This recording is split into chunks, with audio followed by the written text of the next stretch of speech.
Welcome to tech for insight.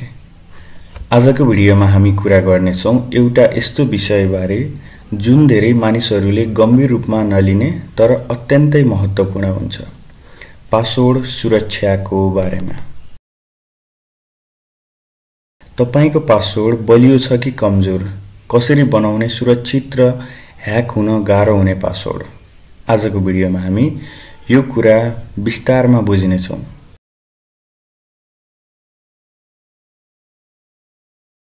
अब कुरा गरौँ कमजोर पासवर्डको। कमजोर पासवर्ड भनेको त्यस्तो पासवर्ड हो जुन सजिलै अनुमान गर्न सकिन्छ वा कम्प्युटरले केही सेकेन्डमै त्यसलाई ब्रेक गर्न सक्छ।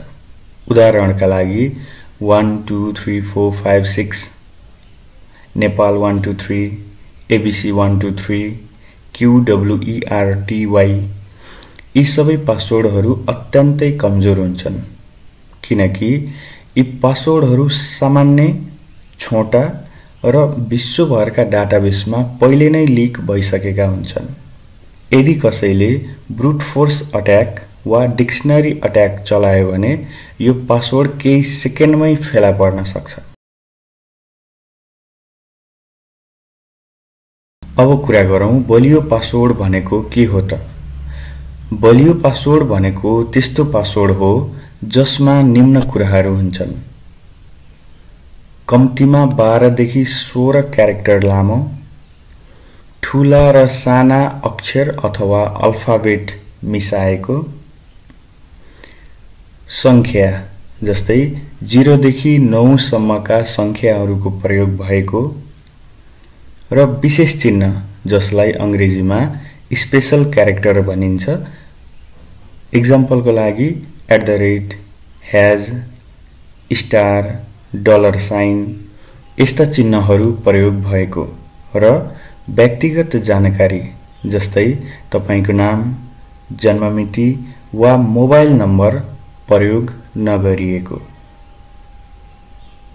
उदाहरणका लागि हामी स्क्रिनमा केही स्ट्रङ पासवर्डहरू देख्न सक्छौं।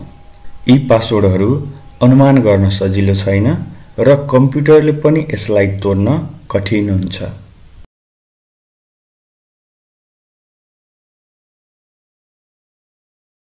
अब कुरा गरौँ कुनै पनि पासवर्ड बलियो हो कि कमजोर भन्ने कुरा प्राविधिक रूपमा कसरी थाहा पाउने त?